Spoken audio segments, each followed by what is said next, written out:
us to look at learning institutions. I want us to see the challenges we are facing now and the possible ways of thinking about their solutions. I want us to reflect a little on what we went through in COVID.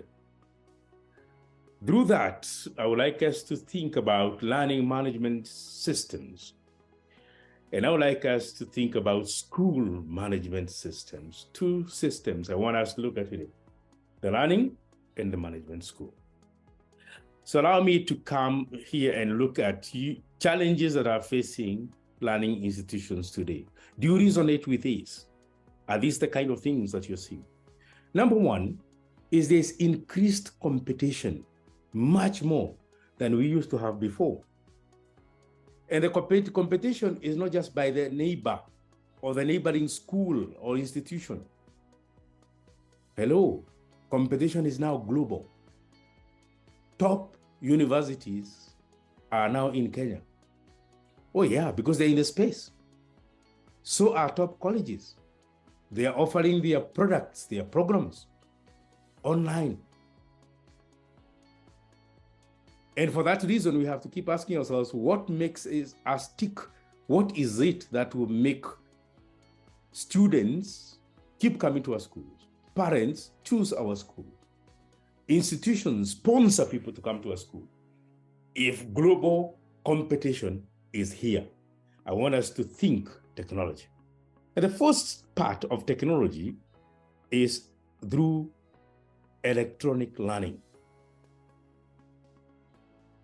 The old school believed in the face-to-face. If you remember the ancient time, schools used to be barazas, some kind of sitting under the shade of a tree to listen to some sage. Of course, a lot have happened since then. But perhaps the biggest of the evolution is the e-learning. The use of web and internet technology to create learning experience. Notice, it's not just to teach. It is to create learning experience.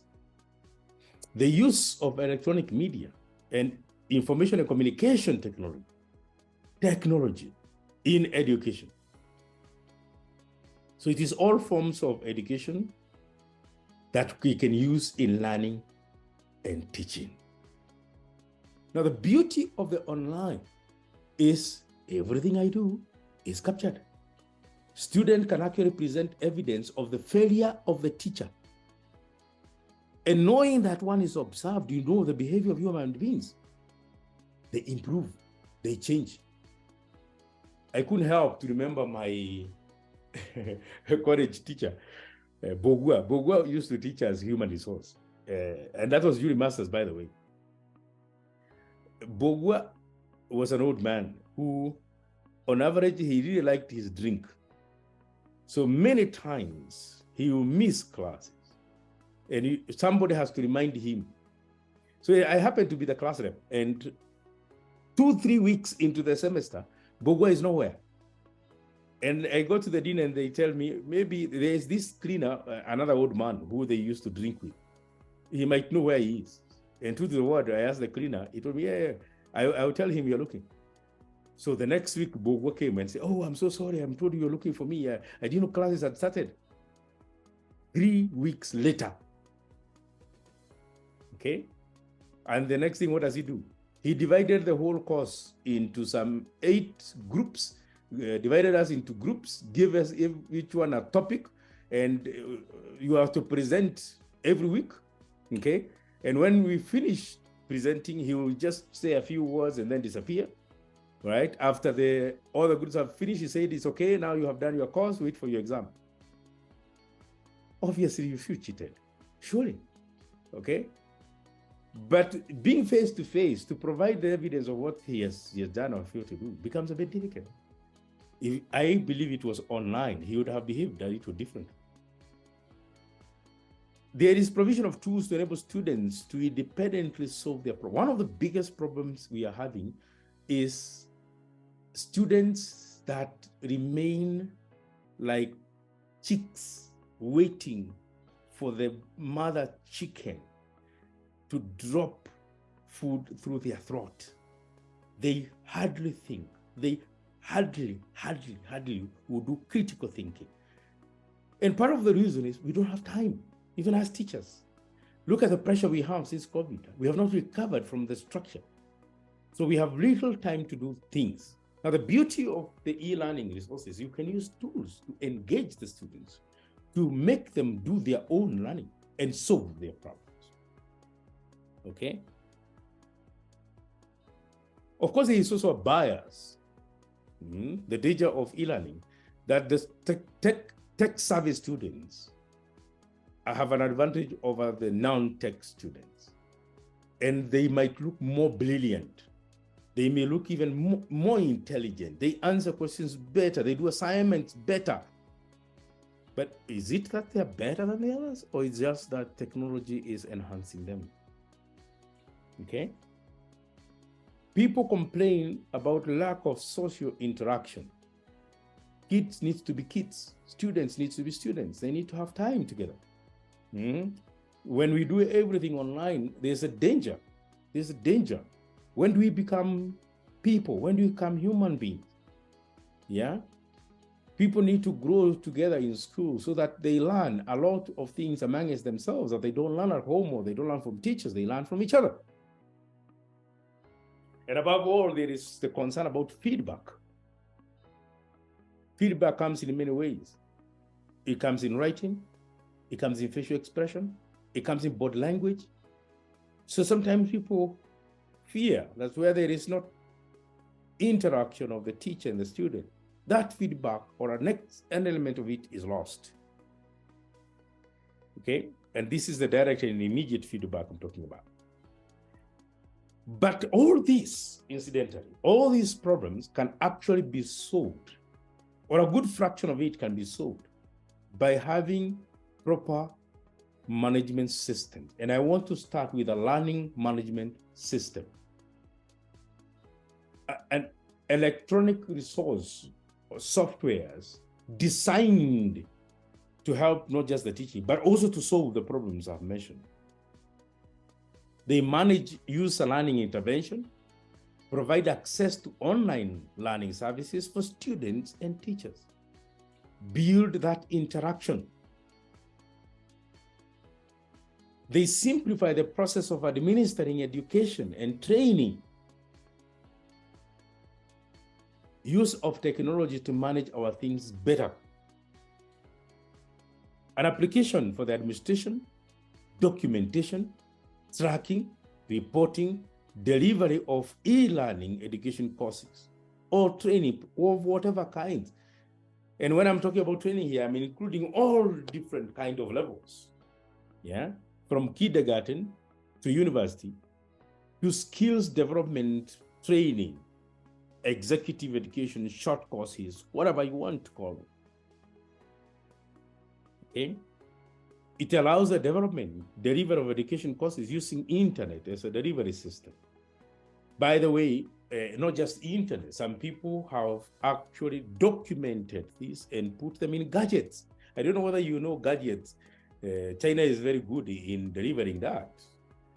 That have embedded all the training, right? The whole curriculum of kindergarten, you find it in a gadget. You give a kid, 3-year-old, okay? They just need to know how to touch, okay? Guides them through. The key functions of learning management system includes quite a number of things. Student registration and administration. And imagine how important this is, okay? I don't know whether you have ever gone to a school, maybe like your primary school where I used to be. Do they have your records? Do they have your records? I visited my university not long ago asking for my transcripts. So my goodness, okay? I don't want to mention which one, but one of the shocking things is that, they try to get records, but everything they had in my transcript are things I never did. Okay, I had to give them my result slip so that they can recreate my transcript. Okay, You can do many things, even training, event management. Have you ever had this situation where an event is happening, people didn't know, or they failed to participate because no one had managed the event to let them know? Okay, managing curriculum, managing certification. Particularly, I've had a number of people introduce themselves. They do professional courses, they do short courses. Managing competencies, right? Some learning management will help you, guide you. Once you learn this skill and this competence, for you to become even better, do this other one. For you to become even, that kind of thing. Doing reporting, yeah? There are instances you probably have had a situation where somebody graduated but actually had not completed the course because there was no reporting system. You think about learning management system as building blocks. Kids like using these kind of blocks, and we also like using these blocks to teach kids. We put bricks on activities, on resources, modules, plugins, whatever it is, blocks, filters, okay? We encourage them. Now, learning management system can do 4 basic things. 1, we can store. 2, we can communicate. 3, we can evaluate. 4, we can collaborate. Let's look at each. Story. So many things we can store. Students' files, course files, program files. We can create and store web pages.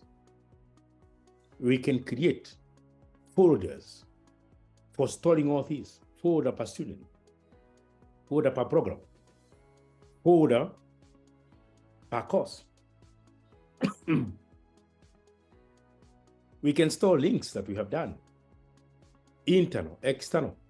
We can create database, student database, parents database, stakeholders database. Okay, we can do portfolio of programs, portfolio of work. We can do learning management system. Okay, we can store labels, many things, and all these can be done electronically. It can be done through our learning management system. Okay, we can do many other things. We can communicate. We can communicate through chat rooms like we are doing here. We can do that through dialogue. We can do that through messaging. Bulk message. You send bulk message to people, to parents. I'm seeing nowadays, I would receive all information I need from my school, the school my kids go. I do the same with my stakeholders, inviting them to activities. Yeah. We can do dialogue. We can do forums. We can do many things in communication. Okay. We can collaborate, which is very, very critical in education. Developing our glossary. Nowadays, vocabulary are changing over time as a result of changing in many things. Earlier, I had mentioned that one of the challenge of electronic learning is getting to meet each other. But what is happening? Technology is giving us an opportunity of meeting through social networking. Oh yeah, common things like we do SMS, okay? We do groups in whatever electronic form that we want. Yeah. We do messaging, okay? And we can create social groups